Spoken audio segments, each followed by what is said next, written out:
నమస్తే, welcome to KK news. మరి ఈరోజు మనము చూసుకున్నట్టయితే కేకే మహేందర్ రెడ్డి సార్ దగ్గర మనం ఉన్నాము. గతంలో మనము టీఆర్ఎస్ పార్టీలో ఉద్యమ నాయకుడు, మరి ఎన్నో పోరాటంలో 2009 నుండి పార్టీ మనకు తెలంగాణ వచ్చే వరకు ఎన్నో ఉద్యమాలు చేసిన కేకే మహేందర్ రెడ్డి.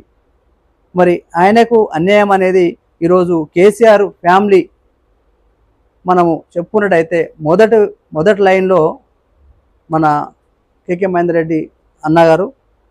మరి ఆయన ఇప్పుడు రాజన్న సిరిసిల్ల కాన్స్టిట్యూన్సీలో కాంగ్రెస్ ఇన్ఛార్జిగా అంటే ఎమ్మెల్యే పోటీ చేసిండు. కొద్ది ఓట్లతో మన ఓడిపోవడం జరిగింది. అయినా కూడా ఆ పట్టుతోని అక్కడ ఉన్న జనాలకు కానీ అందరికీ దగ్గర సంబంధంతో అక్కడ ఉన్న ఆడబిడ్డలు కానీ అన్నలు కానీ అన్నదమ్ములతో అందరితో చాలా అదే అనుబంధంతో ఇప్పటివరకు మెయింటైన్ చేస్తుండు. మంచి పేరు గల్ల కేకే మహేందర్ రెడ్డి. మరొక్కసారి అన్నతో మాట్లాడేద్దాం. అన్న నమస్తే. అన్న నమస్తే. అయితే ఇప్పుడు గవర్నమెంట్ కాంగ్రెస్ ఉంది, పద్మశాలి బిడ్డలు మొత్తం సాయంత్రాలు అన్నీ బంద్ ఉన్నాయి అన్న. వాళ్ళ పరిస్థితి ఏంది? ఇప్పుడు వాళ్ళకైతే ఏం పని లేదు.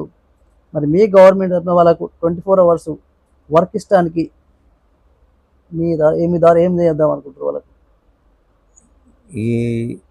సరే, గవర్నమెంటు ప్రజల యొక్క ఆశీర్వాదంతో ప్రజా పరిపాలన కావాలనుకొని తెలంగాణ రాష్ట్రంలో దుష్ట పరిపాలన పోవాలని చెప్పి తెలంగాణ ప్రజలందరూ కూడా మార్పు కోరుకొని గౌరవ ముఖ్యమంత్రి రేవంత్ రెడ్డి గారి ఆధ్వర్యంలో సోనియా గాంధీ గారి రుణం తీర్చుకోవాలని చెప్పి తెలంగాణ తల్లి తెలంగాణ రాష్ట్రాన్ని ఇచ్చింది కాబట్టి ఆ తల్లి రుణం తీర్చుకోవాలని చెప్పి దుష్ట పరిపాలనకు అంతమొందించాలని చెప్పి తెలంగాణ ప్రజలు కళ్ళగన్న తెలంగాణ సాకారం కాలేదని చెప్పి అమరవీరుల ఆశయాలు ఆకాంక్షలు నెరవేరలేదని చెప్పి తెలంగాణ ప్రజలందరూ కూడా మార్పు కోరుకొని గౌరవ ముఖ్యమంత్రి రేవంత్ రెడ్డి గారి ఆధ్వర్యంలో తెలంగాణలో కాంగ్రెస్ ప్రభుత్వాన్ని తీసుకురావడం జరిగింది. తెలంగాణలో కాంగ్రెస్ ప్రభుత్వం వచ్చిన తర్వాత అనేక సమస్యల వలయంలో తెలంగాణను సుడిగుండంలో నెట్టి టీఆర్ఎస్ అవినీతి అక్రమ అరాచక పరిపాలన కొనసాగించి ఇవాళ 7 లక్షల కోట్ల అప్పుతో తెలంగాణ రాష్ట్రాన్ని వదిలిపెట్టింది బీఆర్ఎస్ ప్రభుత్వం. ఇలా ఒక నేత కార్మికులే కాదు, ఇక్కడ అన్ని వర్గాల వారు, సబ్బండ వర్ణాల వారు, అన్ని ఇలా కార్మికులు కావచ్చు, కర్షకులు కావచ్చు, చేనేత కావచ్చు, రైతన్న కావచ్చు, నేతన్న కావచ్చు, ఇవాళ చెప్పుకుంటూ పోతే ప్రతి ఒక్క వర్గం కూడా ఇలా అనేక కష్టాల్లో నెట్టివేయబడ్డది. వాళ్ళ యొక్క అవినీతి అరాచకాల్లో ఇరుక్కుపోయిన అందరూ కూడా. ఏది ఏమైనప్పటికీ కూడా ప్రభుత్వం మీద అనేకమైన ఆశలతోని ఆ ప్రభుత్వాన్ని గద్దెదించి కాంగ్రెస్ ప్రభుత్వాన్ని తీసుకొచ్చినప్పుడు మేము కూడా అనేకమైన హామీలు ఇవ్వడం జరిగింది. ఆ హామీలను నెరవేర్చే బాధ్యత మా పైన ఉంటుంది ఇవాళ. అందుకు దిశగానే మా గౌరవ ముఖ్యమంత్రి గారు తెలంగాణ ఎంత అప్పులకు ఊబిలో కూరుకుపోయినప్పటికి కూడా ఏవైతే 6 గ్యారంటీలు ఇచ్చారో ఆ 6 గ్యారంటీలు అందరూ కూడా ఆ 6 గ్యారంటీ ఏదో సంపన్న వర్గాలకు అనుకూలంగా ఉండేవి కావాలి. ఆ 6 గ్యారంటీలు కూడా బడుగు బలహీన వర్గాలకు అండగా ఉండే ఆ యొక్క హామీలను నెరవేర్చే దిశగా ప్రయత్నం చేస్తూ అన్నింటిని కూడా ఇంచుమించు నెరవేర్చిన ఘనత కూడా ఈ యొక్క లోటు బడ్జెట్లో కూడా తీర్చిన ఘనత వారికి దక్కింది. వాళ్ళ ప్రజలకు వారిపైన ఒక నమ్మకం కుదిరింది. ఇవాళ మీరు అన్నట్టు సిరిసిల్ల ప్రాంతానికి ప్రాతినిధ్యం వహించిన, మొన్నటి వరకు ప్రాతినిధ్యం వహించిన మంత్రిగా ఉన్నాడు, ఇవాళ కూడా ఎమ్మెల్యేగా ఉన్నాడు ఆయన. అంటే ఇంచుమించు 15 సంవత్సరాలు నుంచి ఇప్పుడు 20వ సంవత్సరం కూడా ఆయనే చేయబోతున్నాడు.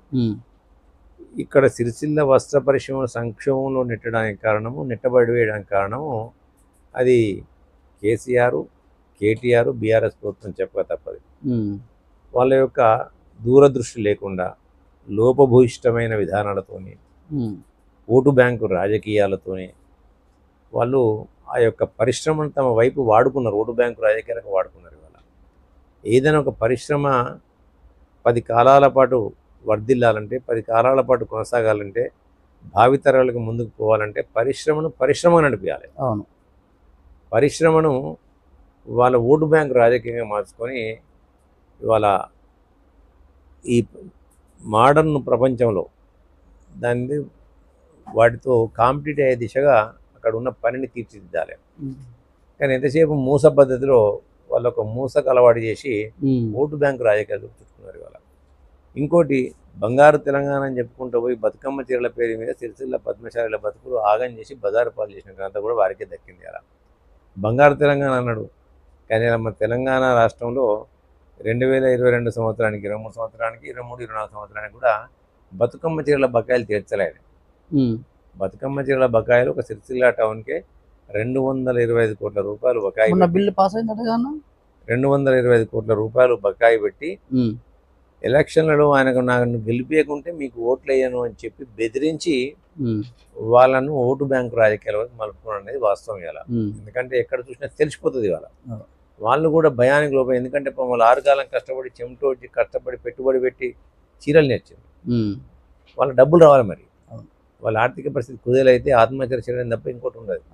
ఆ పరిస్థితిలో వారు ఆయనకు ఓటు వేయడం జరిగింది.